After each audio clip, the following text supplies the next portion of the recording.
Welcome to the San Francisco Black and Jewish Unity Coalition, a beacon of solidarity in the midst of adversity. Today, we'll be having an update from the San Francisco African American Advisory Committee on Reparations from Tinisch Hollins. Our mission, in keeping a shared history of opposing and experienced oppression, we are Blacks and Jews building community for the purpose of advancing the cause of racial justice and equal access. Our collaborative endeavors aim to address systemic racism and champion social and economic equality at every societal echelon.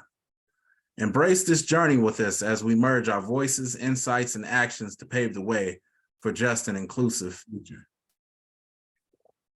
Our committees, we have a criminal justice and prison reform, which we meet every fourth Tuesday, 6 p.m. Pacific Standard Time. Our Community and Economic Development Committee, which I'm the co-chair, we meet every fourth Thursday at 6 p.m. Pacific Standard Time. Our Health and General Welfare Committee, every third Thursday at 5:30 Pacific Standard Time. Our Civic Engagement, every fourth Thursday, 6 p.m. Pacific Time. Here are 4 ways we can unite and you can support our cause. Marketing materials, content creation. You can craft engaging social media kits or persuasive emails. We're seeking those talents to strengthen our community and outreach. So if you can create social media kits for us using Canva or other similar methods, that will be great. You can help develop email templates or letter templates, and you can also assist with coordinating campaigns with our strategic partners.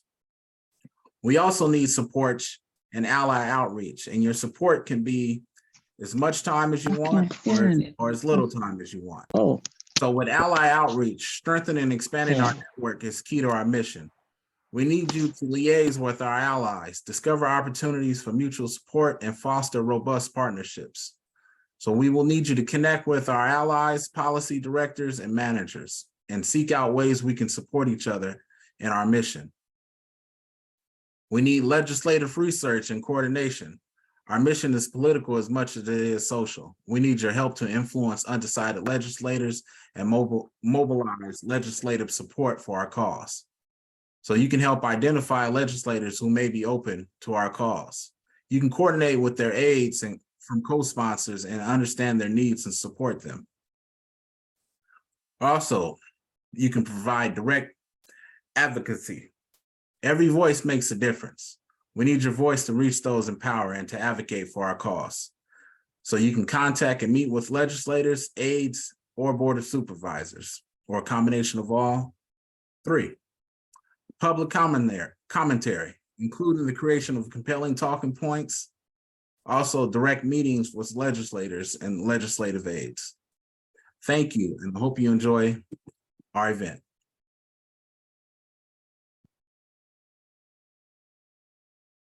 Hi, everybody. My name is Melanie Kushner, and I have the great honor of introducing our speaker this evening. Melanie, sorry, we're having a blessing. Jen, you ready? I am so sorry.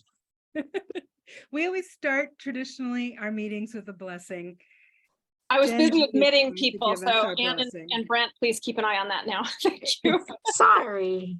That's okay. So hi, I'm Jen G, and I'm an ally member of the Unity Coalition, been involved for several years now, and I'm a member of Calvary Presbyterian Church and active in our racial equity team. We co-sponsored the teach-in on reparations last fall, and I've been following both the California and state ones closely. I'm honored to offer what I would consider sort of a reflection and a prayer for this evening from my tradition and a little borrowing from others. But you know, reparations literally means doing repair work. Most biblical references to the word justice literally mean to make right. And when I hear the word reparations, I often think of the profound and I think beautiful Jewish concept of tikkun olam, improving the world. So we know that the concept of reparations is a biblical one. The community of Israel recognized the need periodic time of repairing the social fabric. One form of reparations was the Jubilee year. when prisoners were freed and debts forgiven. Another was the order to compensate Hebrew slaves when they were released, and they were not to be sent away, quote, empty-handed. The people of Israel recognized that reparations is a spiritual issue. And then in what Christians call the New Testament, Finally got in. mute yourself. One of the main stories we see that relates to this is the story of Jesus and the tax collector Zacchaeus. Once Zacchaeus understood who Jesus was and what was called for and how he had cheated his own people, he paid restitution. One of the quotes from that is, "And if I have defrauded anyone of anything, I restore it." As one of the writers I read said, we never repair harm or undo the oppression of sin committed against others by merely making an apology and feeling remorseful. Acknowledging guilt and expressing remorse does not restore what has been wrongfully taken. It does not rebuild what has been destroyed, and it does not heal what has been wounded. Healing what has been wounded, righting what has been wronged, and restoring what has been stolen or destroyed involves justice, literally to make restitution. And I want to also thank, particularly from the faith community, Congregation Shara Zahav, I never say it right, and their Racial Justice Committee, who are co-presenters on this, and their congregation has really been a bold leader in the faith community in support of both the California and San Francisco reparations work. So let me just offer a prayer. Good and gracious God, we lament the lasting legacy of slavery and the many manifestations thereof, yielding racist policies and deep trauma that has continued for centuries since its ceremonial ending in the United States. We commit ourselves to ongoing repair and redress of these sins. We lament our complicity in allowing racist policies and practices to continue. May we have the courage to disrupt and avert any system of anarchy. We affirm ourselves as members of one human family, believing that what affects one of us affects all of us. May we commit ourselves to seeing and hearing one another and being our siblings' caretaker. And may we do all we can to create that restoration and repair. Amen. Now over to you, Melanie. Thank you. Thank you, Jen. Or Thank Ann. you, Brent. Excuse me. Thank you, Brent, for opening our meeting. Jen, could you mind turning off that admitting so I could speak? Thanks, the ringer. Thank you, Brent, for opening our meeting, and thank you, Jen, for the blessing and for being the indispensable co-pilot on this meeting and for advocating on racial justice and reparations within your congregation. I want to thank our co-leaders, Malcolm Geeson and Howard Lindsay, and our co-founder, Rabbi Beth Singer from Temple Emmanuel. It's good to see you all here tonight. I know many of you attended our meeting in June with Don Tamaki and Rabbi Amy Eilberg on the California State Task Force on Reparations, as they were wrapping up on their work of over 2 years. And many of you attended our teach-in last September at Congregation Shereth Israel with Secretary of State Shirley Weber, psychologist Dr. Theopia Jackson, Reverend Amos Brown of Third Baptist, who sits on both the state and local reparations advisory committees, and head of the NAACP here, and Eric McDonald, who is chair of the San Francisco Reparations Advisory Committee. We continue to educate ourselves to become better advocates and better allies. We want to acknowledge those in the room who have been working in the movement for decades. You inspire us all. Before concentrating on the San Francisco Advisory Committee tonight, I'd like to mention that there is still the opportunity for organizations and congregations to endorse the report of the California State Task Force. The list continues to grow, and you don't want to be late to the list. I will post the link in the chat for reference. If you are part of a congregation or organization, talk with the leadership. If you are those leaders, please be part of the decision to endorse. Similarly, the San Francisco Advisory Committee is seeking endorsements, and our speaker will tell us more about that tonight. Now is the time for allies. So thank you to all, and a special thanks to co-presenters, Congregation Shahar Zahav and their Racial Equity Committee with Larry Best and President Deborah Levy, both active participants in the Unity Coalition and helping to lead the way. Our speaker, Vice Chair Tinisch Hollins, will tell us more about September 19th, but I would like you to note that date. On September 19th, the San Francisco Advisory Committee will present their final report to the Board of Supervisors. This is after 2 years of extraordinarily hard work. Before the meeting, there will be a rally, and we want to join forces with each other to show up on the steps of City Hall. Last March, the preliminary report was presented similarly, and I will tell you, Deborah Levy, Melanie Kushner, me, and a few others were on the steps in front of that gilded Beaux-Arts City Hall, and that was an emotional, moving scene. It continued inside the Board of Supervisors chamber with a presentation by Chair Eric McDonald and hours of public testimony, hundreds of mostly Black San Franciscans telling their stories and explaining how and why we can try to right the wrongs. If you can somehow get out of work or take a few hours off, or maybe just your lunch hour, I urge you to do so on September 19th, as you will want to be a participant. September 19th is in the middle of the sacred Jewish New Year, so that feels right for those of us who observe Judaism. In anticipation of the September 19th rally, we have a little game for you tonight. Did you see those umbrellas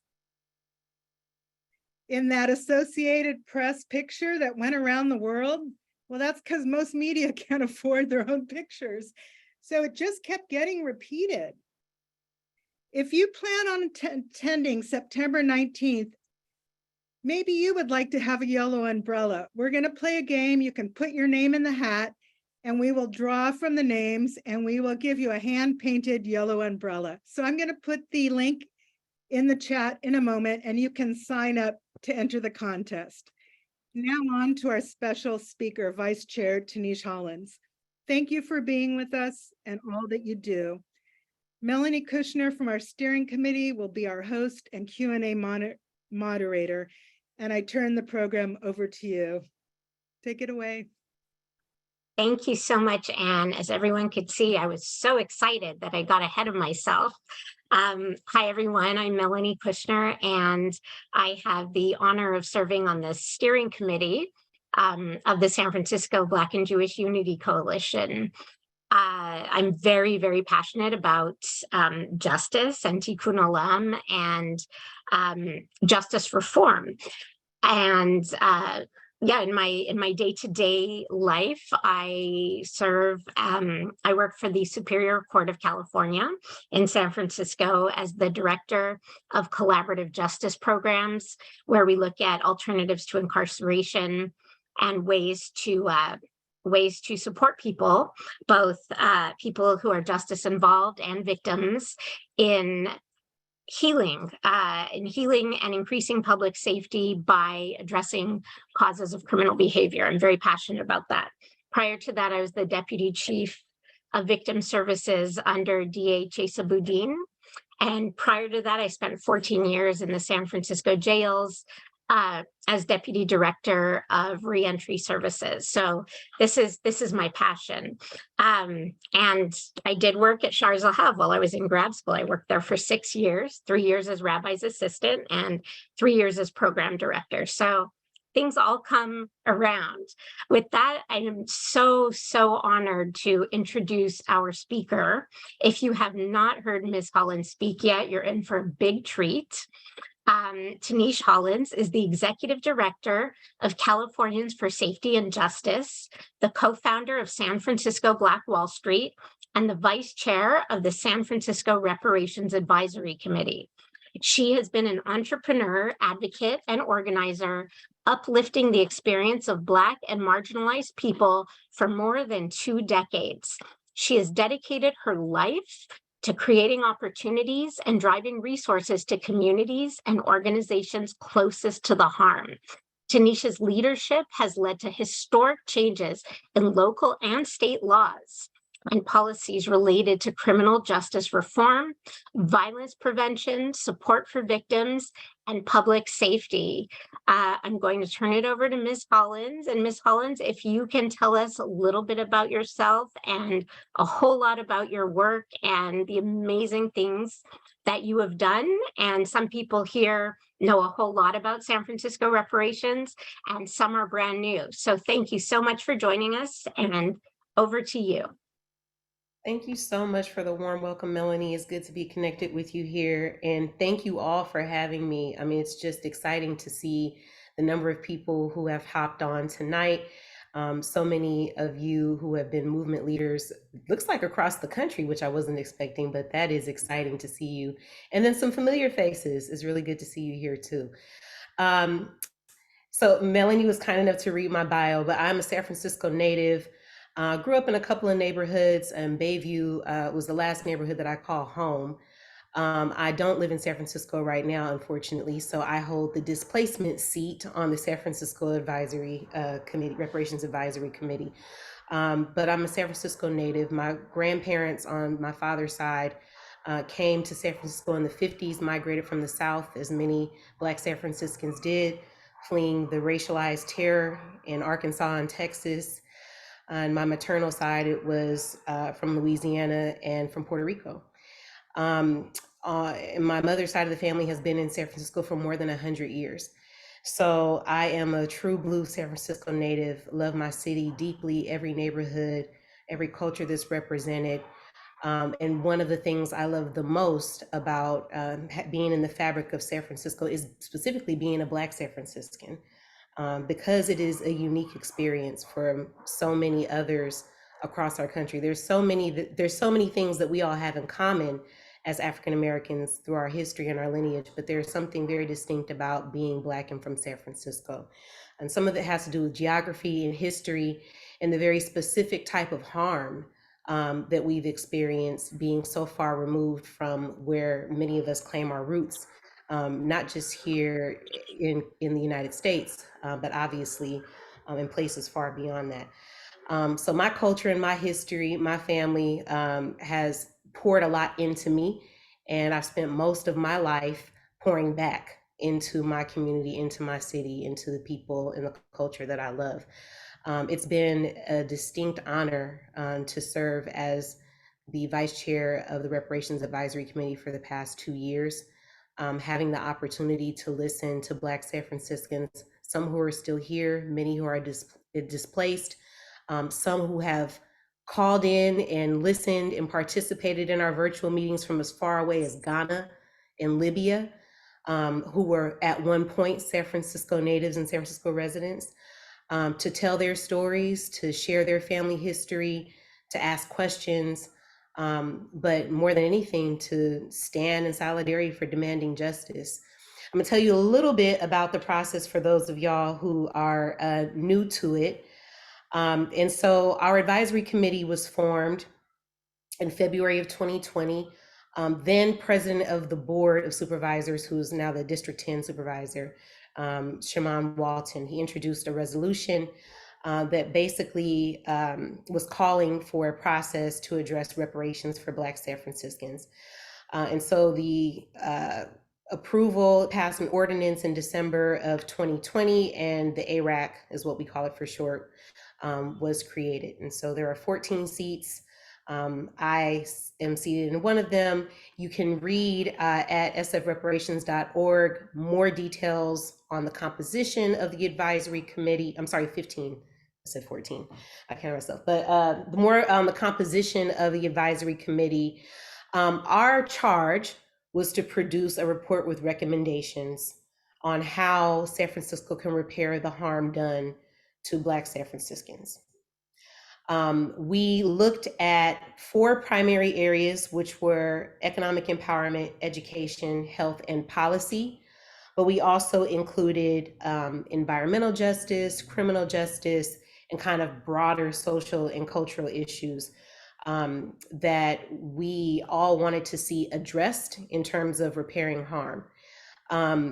As you all know, the issues that affect all of us are ingrained in the fabric of this country, specifically racism and specifically anti-Black racism. And for generations, decades, centuries now, this has been what's guided the development of systems in our country, from our laws and policies, including chattel slavery, and then beyond that, to the things that we experience right now through disenfranchisement. The badges of slavery have followed the development of this country, the development of the states in the United States, and that California and San Francisco are not exclusive or left out of that. And so we see the result of that specifically on the impact that it's had on Black San Francisco. When you look at the wealth gap of Black San Franciscans, when you look at the current public health crisis that we are in, Black people, Black San Franciscans, African Americans are in the middle of every disparity there is, and a huge challenge to our public safety and our public health.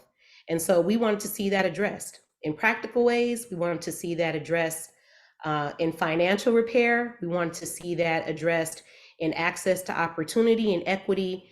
And more than anything, we wanted the city to make good on the things that we know the city has the power to do, because we have worked arm in arm with the city and for many a year in free labor in the city to create the foundation that we all have right now and much of what we all enjoy and recognize as San Francisco. I'm going to give y'all a little bit of historic context as well about the development of San Francisco, specifically its economic wealth. If you do your research, you will learn about a man named William Leidesdorff, who was one of the founders of San Francisco. He was a biracial, not African-American, but Caribbean and Dutch man, entrepreneur, founded the first hotel, first school, much of the infrastructure in San Francisco, the first business on the San Francisco waterfront. This is a part of the history that, and I won't date myself on my age because I'm a lady of an age at this point, but in my public school education in San Francisco, I had never heard the name William Leidesdorff.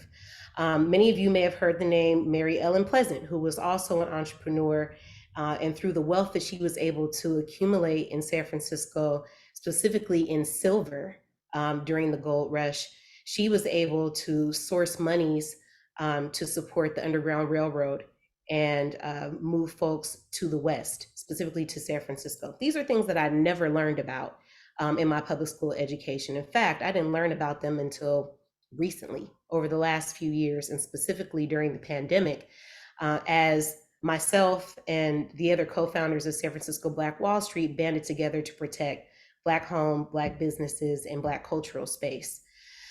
So there's a lot to be said about what's transpired over the decades in San Francisco, but you can see the outcomes specifically for our community every day when you walk down the street.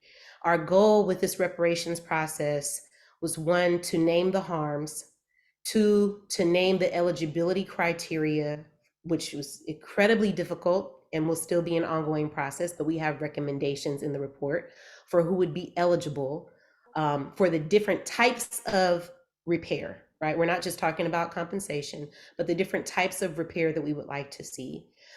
We have over 111 recommendations on ways the city can repair the harm. And we hope that this will be a guiding document over decades, because as Chair McDonald so eloquently says, decades and centuries of harm need to be met with decades and century of repair. And so we hope that this will be a guiding document as we move forward on how San Francisco specifically can work to repair the harm done to the Black San Francisco community. The report, I'll tell you a little bit about the timeline. So we are grateful to have completed the report. We will be presenting the report to the Board of Supervisors on September 19th, as Ann gave y'all the update, and I'm excited to see the yellow umbrellas. That photo did go viral, and I was a little bit jealous that I didn't think of getting a yellow and Black umbrella. But if you make some, please make extra, because they certainly were a statement that the community enjoyed. But yes, the report is now complete. We will be presenting it to the Board of Supervisors with the recommendations. We do have specific asks, and I'll talk a little bit about that in a moment. But our goal is to, of course, have the Board of Supervisors adopt the report and the recommendations. We are going to have other specific actions that we're requesting the board to take. The committee will continue to meet from now through the end of the year. The focus of the committee at this time is giving input on what the design of the Office of Reparations could look like. As you all may have heard, we were able to get a commitment of a total of $4 million, but it's $2 million over 4 years, $2 million per year, over 2 years, I'm sorry. So it's $4 million total to create an Office of Reparations. So the advisory committee in the remaining months will be giving some input on how that office could be structured, what it would be focused on, how we would continue to utilize that office and engage the community and the larger constituency in a conversation about how we make reparations real. I think the other charge of this office would also be looking at what are the immediate opportunities that the city can enact to begin repair harm to the Black community in San Francisco. So that is our focus. It's community engagement. It is making sure that the Board of Supervisors adopts this report. It is to advise and give input on the development on the Office of Reparations, to continue the community engagement and education, public education around this. And then one other big, crucial, important part, and one of the reasons why I'm here and I'm grateful to be invited, is to continue building allyship. This issue of repairing harm to the Black community in San Francisco is one that everyone absolutely has to be involved in. It is about human rights and human dignity. It is about creating safety for all. It is about creating pathways to success for all. It is about repairing harm and preventing future harm. It is about ending cycles, generational cycles of trauma. It is about undoing the work of systems. It is about replacing things that have not worked, and specifically things that have been directly harmful to Black people and to their lives in San Francisco. And if we are going to improve quality of life for everyone in the city, for everyone who sees themselves as a stakeholder in San Francisco or any other city in this country, we need to center those who are most harmed. And when we look at all of the stats and data, when we look at the things that we know anecdotally when we walk down the street, we see the need to repair the harm that's been done to the Black community, and specifically in San Francisco. So I'm going to pause there. I know I said a lot. I know that you all have submitted some questions that I want to address. But before I do that, Melanie, I know you're still here. Is there anything that you want to lift up before I kind of go into some of the things that were submitted in your questions? We'll go through the questions, but one thing that I'm seeing already in a lot of the questions is how can we educate other people about reparations as allies? And for me personally, what I've heard multiple times is, wait, but we're struggling. We can't give $5 million to every Black person. And that's sort of where it ends, like one soundbite. And it kind of taints the entire argument, which is this amazing report that's strong and heavy and thoughtful and talks about so many different things, but people keep pulling on this one item.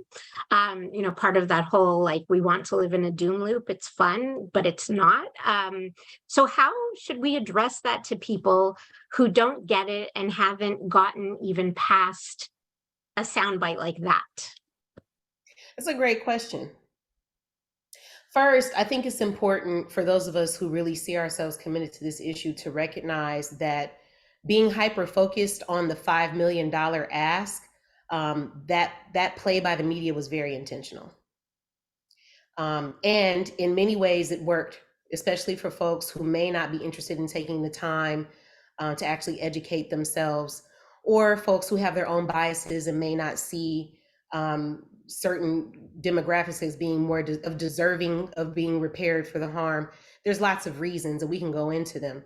But the ways to address it, one, stick to the facts. There are 111 recommendations here, and we want to challenge people to get familiar with them. The second is to be very clear that reparations is not limited to cash repair. While we do feel that financial compensation is important, especially when we talk about the economic divide, the wealth gap for Black people in San Francisco, it's not limited to that. And this will be a process over time that the city specifically, because they are charged with figuring out what the actual dollar amount will be when it comes to financial compensation. So I would say stick to the facts, right? The Board of Supervisors has to determine the actual amount that would be given for cash repair. There's eligibility requirements that individuals would have to meet to be able to access that cash repair. But more than anything, challenge folks back and ask them, why is that what you're hyper-focused on? Because I think that will be very telling. And I think that in that conversation, you have an opportunity to bring folks back to reality. If we go back to the facts that this is not just about discrimination, this is not just about people feeling themselves as entitled to money. The thing is that in order for us as a society to advance beyond a situation where certain populations of us are disenfranchised and there's a benefit to everyone else, until we get there, none of us are going to be any safer or any better. And so it's going to take time. And each time we have an opportunity to repair a harm, we demonstrate for the next community, for the next disenfranchised population, what that looks like. And Black people, Black Americans, specifically Black San Franciscans, have to be centered in that conversation if we're going to improve conditions for everyone else in our city. So stick to the facts, challenge the question, point them to the recommendations, and challenge them to learn more. Thank you. That was wonderful. And when we're talking with folks who really may not understand, I know I just learned some San Francisco history from you that I also never learned in high school. When we hear super fascinating and intelligent comments like, well, I'm not even from here. I never owned slaves. Why should this affect me? How would you respond to something that basic? Like that's such an elementary, a question that's appropriate from a child, but we hear it from grownups. How can we answer and respond in a way that's intelligent and in my way, not try to patronize people because I might just have an expression like, so what would you suggest in engaging people who aren't even at that space yet? I don't know that I will always have a mature answer to that, depending on when you catch me, right? But I do think that it's important to get folks to acknowledge a couple of things. One, let's not minimize the situation, right? That there's obviously education that has to happen if, someone says, well, I never owned slaves. Well, I have not been a slave in my lifetime, but the badges of slavery from my ancestors have been passed down to me. And some folks will never be able to get their mind around that concept. And we just have to accept that, right? We just have to accept that there may not be any convincing people. But I do think that it's important, again, to keep redirecting folks to the current situation and not pathologize the Black community, right? Like we are intelligent people, right? We are intelligent people. We did not make up this situation. Like there are laws and policies and code that are written that you can reference. You can talk to Siri, you can visit a library, you can take some time to go to YouTube University. All of the information is right there, literally at your fingertips, if you are curious and if you are invested in repairing harm. I think people who have a sense of humanity have a different type of curiosity. It's not such a defensive conversation like, well, if I never did this, why am I responsible? This is more about a societal responsibility. We all have a responsibility to lean in and make sure that every citizen feels dignified, protected, and if they are harmed, that we repair that harm. It should not be any different for any of us. but it has historically been different for Black people, specifically descendants of chattel slavery. And I don't expect everyone to be able to be that eloquent in the moment, but I think it is important to challenge people to go beyond what their own personal interest is and think about the societal interest that we have right now. If harm has been done, we have an opportunity to repair harm and prevent a cycle from continuing. And that's what this moment is about. That's far more mature and insightful than I could have stated. So thank you. You mentioned policy and laws. And when we read the recommendations, a huge portion of them are exactly about that. About creating equity and justice and addressing policies that need to be addressed. I think many people who have shown up this evening read or at least know of the report of Black childbirth, for example. I was personally shocked because I thought prior to reading that class would be a bigger factor than race, but that study that came out shows that an affluent African-American woman is 10% more likely to pass away in childbirth than an affluent white woman. So it isn't a class issue. There are many health policy recommendations in the report. Can you talk about a couple of them and how they would seek to improve Black and African-American health in San Francisco? I can't recall all off the top of my head, but one of the most prominent is around free healthcare in our own, and having specific medical facilities for Black San Franciscans. I could list 1,000 reasons why that is important, but I think look at your own respective communities, right? There's a reason why we have cultural centers, we have housing that's dedicated to people who practice the same faith or have the same cultural ethnic identity. There's a reason for that, right? It's because there's an understanding of shared values, shared history.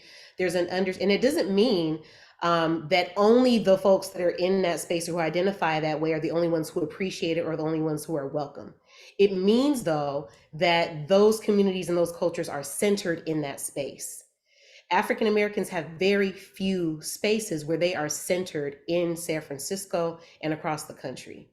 And that is a badge of slavery, literally a badge of slavery, right? And so thinking about the very specific policies that prevented not only, African Americans as being seen as full human beings, but then having access to basic rights, basic medical care, the very intentional policies and political agendas that were intentional about excluding Black people from getting health care or getting access to their basic needs. So to create centers where Black people feel welcomed, they can see doctors, nurses, staff, individuals who look like them, who identify with them culturally, who understand we have shared language, we have shared values. The likelihood of someone being served well increases infinitely, right? And I think that for other communities and other cultures, that's something you can identify with. There are certain things you don't have to explain when you're going into a synagogue or into a Jewish hospital or into an assisted living space that is ran by folks who are in your community. And I would say the same for the AAPI community and other communities. And so when we have spaces that are not only culturally affirming, but culturally centered, we see better outcomes across the board, whether it's school or a health facility, for recovery. When we are centered, we see better outcomes. Thank you. And that's absolutely true. In San Francisco, there's a disproportionate amount of Black and African-American people dying in the fentanyl epidemic that we currently have. It's very disparate. And unfortunately, one place where we have historically centered Black and African-American men is in our justice system or our justice system.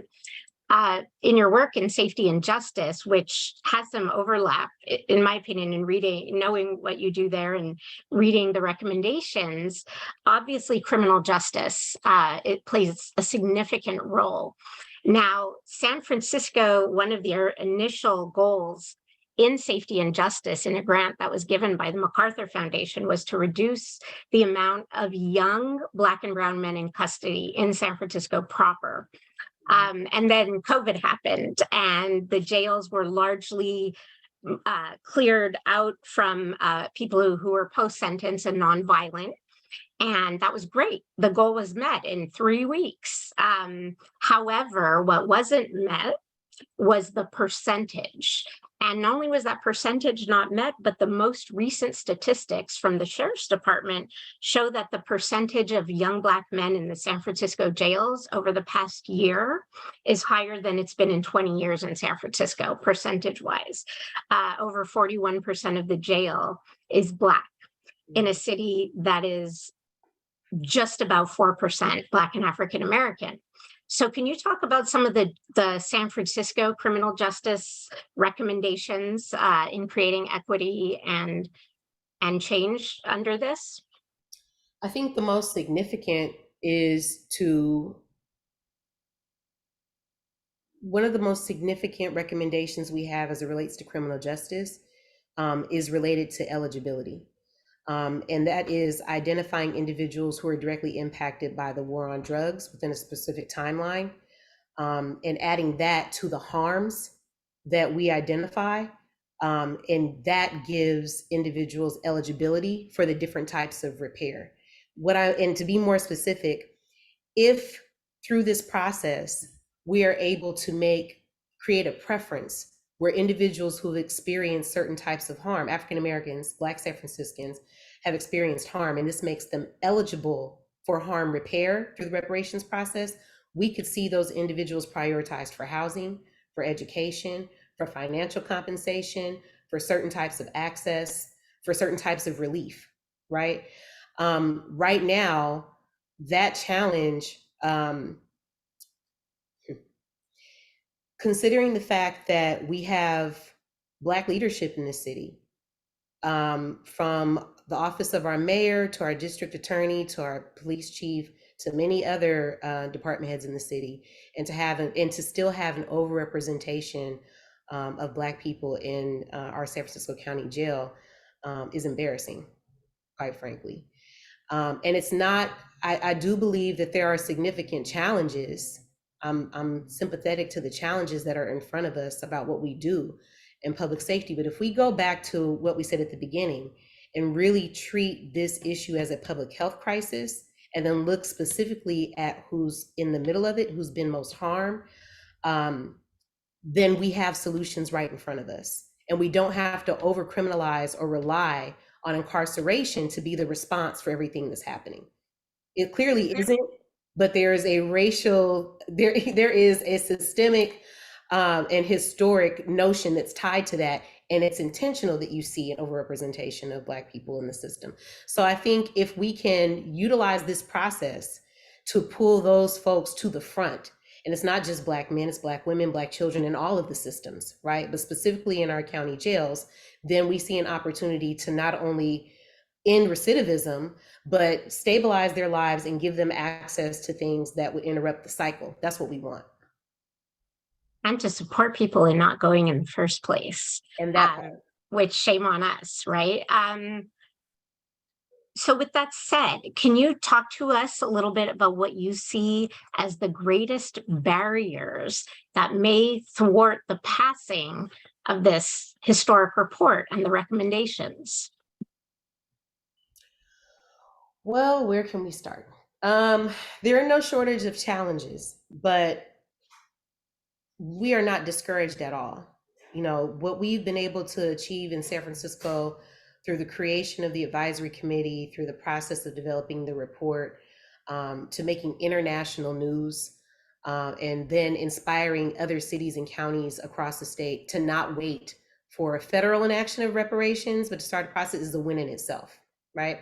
I think the challenges before us are, one, continuing the education, for folks outside of our, both within and outside of our community, to understand the significance and the importance of this, and how this harm repair can be a tool to address so many of the things that people actually say they care about, even if they are not quite clear on the concept of reparations or see themselves stuck on this $5 million figure, right? That this is an opportunity and a tool for us to address so many of the systemic challenges that directly impact Black people, to improve everyone's quality of life, to improve outcomes, and to interrupt cycles. That's what this is, right? But that is a difficult thing to communicate in an environment that is as politically hostile as we're in right now, coming out of a global pandemic that none of us saw coming, to be doing it in a, with a community that is severely underrepresented in San Francisco at 4% of the population, and dwindling, but overrepresented in all of these other systems. To have folks who take it as their personal and political mission to put money behind opposition campaigns and lawsuits and anything else they can do to distract attention from what we're talking about. There's also the reality of the climate that we're in. The economic forecast for the city, our budget,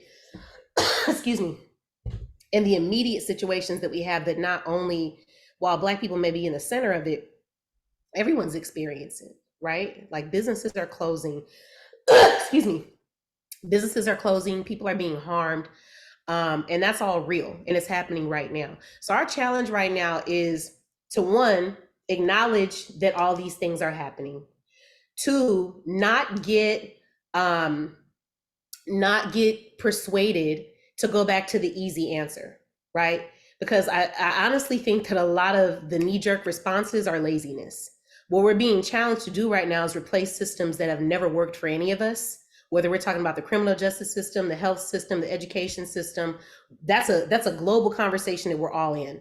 But Black disparities are in the center of them. So we're demanding that the city focus on that, and that we bring resources to that to uplift the tide for all boats, right? So I think how we communicate it, getting folks on board, giving the tools to communicate that in a way that people can feel invested in, and then coaching each other on where to show up. Because there are, quite frankly, spaces that you can be in that I cannot, and vice versa. And we need to be able to communicate for each other and with each other as we continue to build this out. Which leads me to my next question. How can we build additional allyship? Of course, here we are, the Black and Jewish Unity Coalition, but everybody is welcome. But how can we include, the pandemic saw sort of a pitting of white supremacy of AAPI versus Black and African American largely. The media played a huge role in that. People try to, as you say, the media, like get answers from the mayor and make her take a stand on things in order to decide if we're going to support her or not in different things, regardless of if we are or aren't. So how can we go into those spaces with that message and start those conversations? So I think there's lots of different levels that you can be having conversations at. The place that I start with everyone who sees themselves as an ally is at home. Your immediate center of influence. Yes, of course, we want you to call your, Board of Supervisor. If you live in San Francisco, call your district representative. Of course, we want you to support us with the advocacy work, right? But it's the people that you interact with every day. It's your family. It's the folks who are in your network. It's the business owners. And it may not be people who you share a cultural similarity with, but you have relationship with. Those are the folks that you need to be talking to about this process. Because not only do we have a larger work of reparations, but we also have to undo bias. We also have to shift thinking, and we have to reorient each other in how we're going to invest in protecting each other. So that conversation may not result in someone coming to help flip a board member or move policy, but that conversation with your neighbor, with the AAPI business owner, with your sister-in-law, with, you know, with your best friend, whomever it may be, your former classmate, those individuals may be able to give, you know, may have an awakening and decide, I can participate in a way that feels more comfortable for me. Maybe they open an opportunity to rent or do business with someone who's a native Black San Franciscan. Maybe they can prioritize access to certain things or support that they want to offer. Maybe they're able to volunteer. You would be surprised at just the very specific things that can be so helpful in this process. Can you analyze budgets? Can you, right? Do you have legal expertise?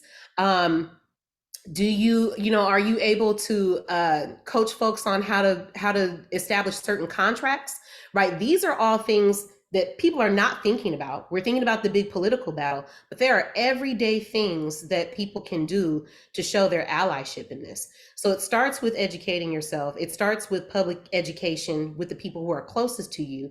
And then it starts with challenging yourself and the people around you. What are the ways that you can show up? And that leads to the bigger demonstrations that we need. Yes, we do need more coalition partners. I see some of the folks here from Latin Dems and other folks that we've had a relationship with and conversation. And it's great to see our people here. We need 1,000 people to show up at City Hall on the 19th, right? And we don't need them to be the 1,000 Black people left in San Francisco. We need them to be diverse, right? And we need, for those of you who are in other states, but you clearly have connections and relationships here in California, continue to build out this conversation and drive folks to platforms where they can learn more and get inspired to find ways to get involved. There's been many times in what you were just saying where I wanted to scream out an amen. So thank you for that. I feel motivated. One of the things I was talking about was at the last demonstration at City Hall, I was a little bit disappointed that so many people were not there. So it was such a Black and African-American group. And I'm like, wait, where everybody else at? Like, we need to show up. We need to support no movement, no civil rights movement, whether it's Black, LGBT, Jewish, women's rights, suffrage. No movement has moved forward alone in a vacuum, and we need to be there. So I hope some of us can show up and represent. But you mentioned a couple of things. You mentioned talking to those closest to us, and reaching out to our supervisors. And I think it was you who put in, but way before September 19th. Are there any we should especially be reaching out to? Any people that we're very worried about, or maybe can convince, or even if we can't, should be showing that a lot of people care about this? It's not an isolated issue. I would say all of them. Right. I think that with the exception of Supervisor Walton having been the one initiating this process, and that doesn't mean that his office is exempt, but I think all of them. And the reason why I say is, while if you think back to the last hearing, all 12 members of the board were very vocal and stood up and gave their own very personal, compelling testimonies and commitment to support reparations. And I believe that the majority of them will adopt the report. But the question is, will you then enact legislation, utilize the power of your seat to now implement what is being recommended? And so it is going to take all of us to hold them accountable for working with Black San Franciscans, and when the Office of Reparations exists, working with that office to make those things real, those policy recommendations and everything else that's in there, and to utilize their authority to make that a priority. So every member of the board, and they all have different things that they're very passionate about, from housing to childcare and education. So when you speak to them, appeal to those things that they're invested in. And for those who are more radical and progressive and maybe leaving office soon, those are the ones that we want to really make a statement, right? Everyone should be challenged to really make a statement and show their commitment by what they're able to move forward. Great, thank you. So we should be reaching out to everybody, and I like that. I feel like people like Supervisor Walton should hear that what he's been doing is appreciated. I loved what he said in his comedy show. I don't know if people read what he said, but he did some stand-up comedy recently and said people were on me because I went away for a week and people said I was holding up reparations. And my response was, me? We've been waiting 400 years. Like, this isn't me. And it was very poignant, but very true. This is a long time coming. So maybe I'll ask some of the questions I have that are not so intense. What are your favorite recommendations in the report for criminal justice reform and in the report in general? If you could give us 3 policy recommendations that you personally think have a huge chance and mean a lot. It's really hard for me. I mean, I run a criminal justice reform organization, and so anything that will provide relief and priority to people who have been impacted by the justice system is important to me. But then I also look at what it's going to take to stabilize our community, and knowing that the financial harm piece is a big one. So I look at the creation of a Black bank. I look at the opportunity for home ownership, and I look at investments in Black entrepreneurship. Those recommendations really get me because it gives an opportunity to stabilize our community and make us real stakeholders again. For those of us who grew up in generations where we had homeowners in our family, like my grandparents owned several homes in San Francisco, and I can't own a home, and many of my family members cannot own a home, and unfortunately they lost the properties that they owned.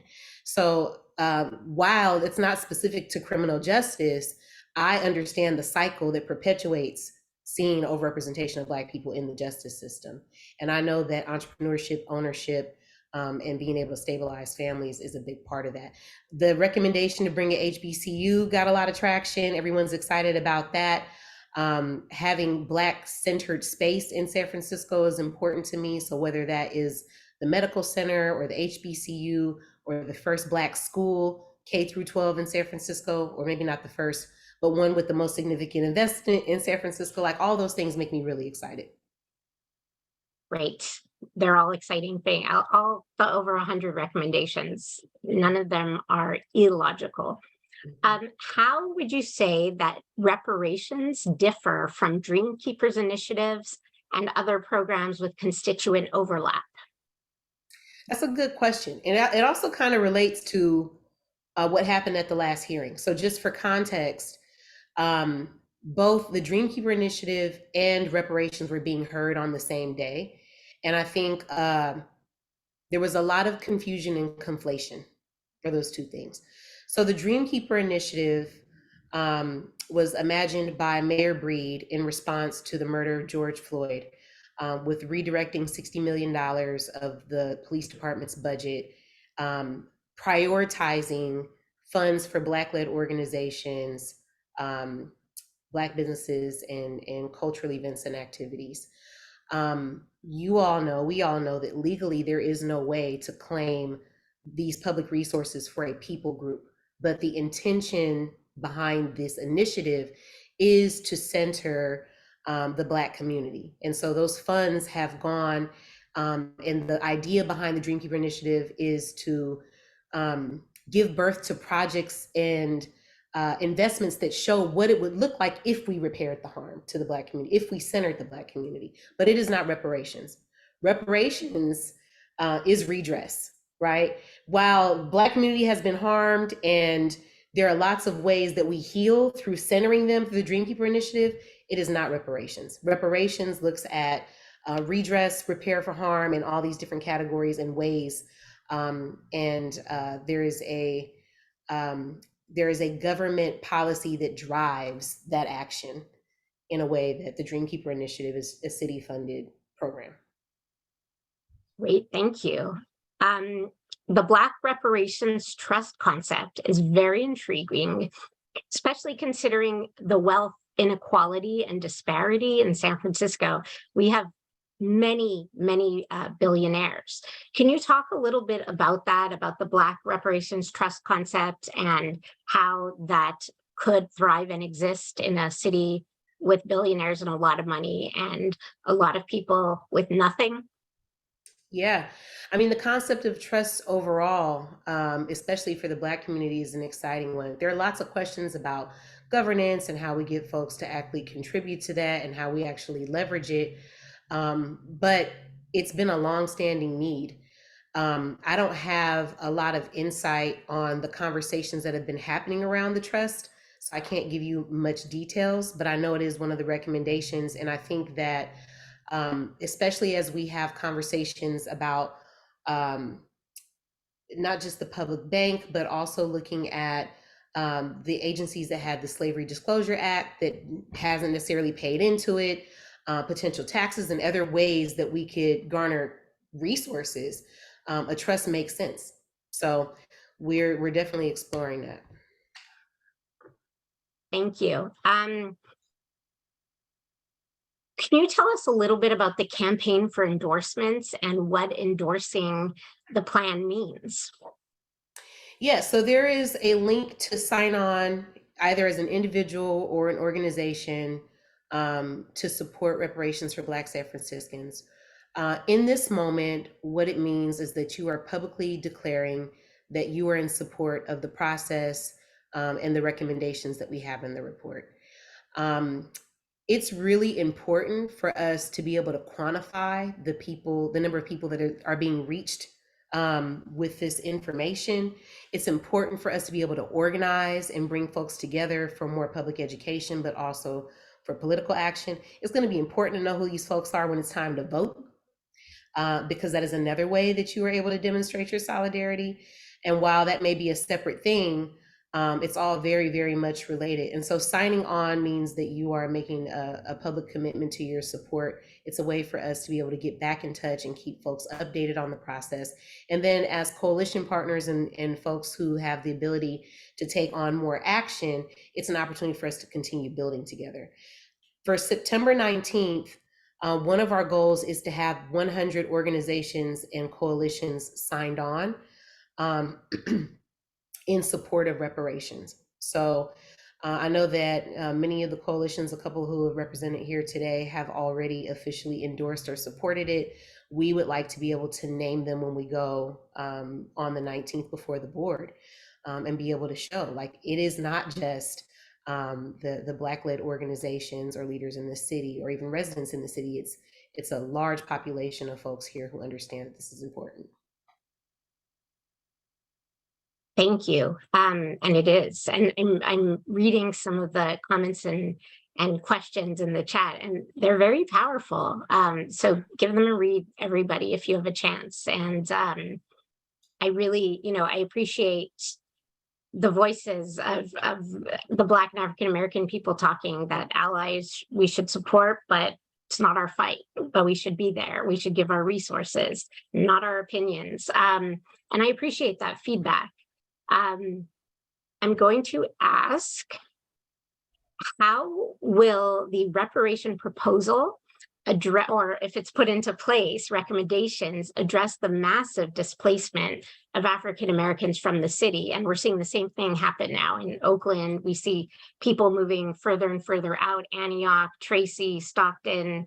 How can we roll a little bit of that back through this?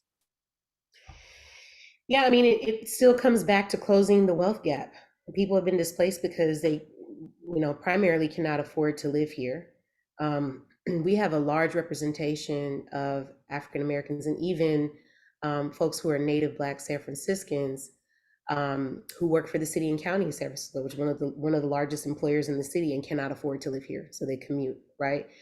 I think that in the recommendations, when we look at things like certificate of preference and prioritization for affordable housing, we look at diversifying the kind of housing options, but then prioritizing folks who are eligible through the reparations process for access to that housing, then we will start to see our numbers increase. We have a below market rate housing program in the city, both for purchase and for rent, Black people are severely underrepresented on both sides there. You know, public housing has been privatized and very diversified. We've seen folks who have lost their housing for different reasons, and then folks who have voluntarily moved because they are trying to find their financial footing. So I think the key to all of this, in addition to moving legislation that actually gives us more legal threshold to do the things that we know we need to do to bring folks back here and make sure that they can live here and stay here, it's also finding legal ways to prioritize folks who are eligible for reparations. And when we look at the types of harm that we're naming, that's why we're being so specific. So people who are impacted by the war on drugs, people who are displaced through urban renewal during certain time periods, that is the reason why we're being that explicit. Because if we can't say it's because they're Black native San Franciscans and they deserve to come back, we can show through the harms why they deserve legal repair. And that will help bring people back here. And we need to do that. There are some very specific questions that I'm reading as I'm looking through these. Are you able to update us on how the Fillmore Heritage Center fits into this report? So the Fillmore Heritage Center has been a part of a larger conversation about the city returning back Black space, right? Black cultural space. The Fillmore Heritage Center is one of many spaces we would like to see return back to San Francisco, but I think that's been a current fight. And the advisory committee has weighed in on it throughout the process of the last 2 years. I think that our collective thinking is that, yes, we want to see the Fillmore Heritage Center return back to the community, but we also want to see heritage centers in every neighborhood in San Francisco being accessible and have Black cultural space throughout the city. So we hope that this process continues to open doors of opportunity for us to do that, but specifically for the Heritage Center and sooner than later. I think our advocacy has helped move that process along over the past 2 years as well. Thank you. A lot of people are asking about the relationship between the SF Reparations Committee and the statewide one, and also the SF one and other counties that are also doing some deep digging, Contra Costa and other places. Can you talk a little bit about how you've engaged with the state and what's similar and what's less similar or unique to the San Francisco recommendations? Well, yeah, the state commission started their work before we did, and definitely did set a great framework in terms of building the historical narrative for the case for reparations. Much of what's in the state commission's report is mirrored in what we have in our San Francisco report, and kind of building the case for why reparations is needed. There is no formal relationship between the two, but we've learned from each other. The commission has made reports to the San Francisco Advisory Committee. And then, as you all know, Dr. Brown has a seat on both the local committee and the state committee. And so we're in communication. We learn from each other. Last year in it was November or December, there was a national convening on reparations and redress in Evanston, Illinois, which, as for those of you who have been following this, one of the first cities in the country to enact a local reparations process. And at that convening, we had several cities from California that I wasn't even aware of had initiated reparations processes, from some in the East Bay to Palm Springs, different cities around LA County. So it was very, very inspiring. And then, of course, folks from Tulsa, folks from Philadelphia, I mean, all over the country, New York, who were starting to look into these processes. So we're all learning from each other. We're all inspired by each other. But there is no formal connection that moves our processes. We all have individual processes. And have you liaised at all with any of the other cities or counties doing some of this work? I'm sure you're all getting ideas from each other and from the state, as you mentioned, but any ally counties per se? Not formally yet. Some of them are still very, very new in their process. So we've had a couple of calls just between, the committee chairs and other folks as they're establishing their processes. But there is a plan for us to have a convening soon. So I'm looking forward to sharing more about that when we get to it. You're amazing. And the work you and the committee have done is so powerful, so incredible, and inspiring and timely. Late, not the work you've done, but that it's finally come to a time when we're talking about it as a real possibility is exciting. We're at our time. Do you want to sort of close us off with a few words? I'm so inspired. I can't do it justice. Thank you. No, just again, a word of thanks to all of you and a lot of admiration for your interest and your commitment to just seeking out justice for all communities. I think it really is important.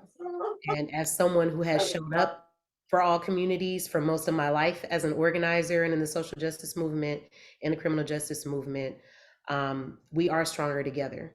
And so it is, we challenge everyone in this moment to be performative. We've been through a lot, especially in San Francisco, together. And I think that if we continue to work together, we can tackle some really big problems and bring justice to a community that has been long, long deserving of it. And so I'm excited about seeing as many of you who are local as possible on the 19th.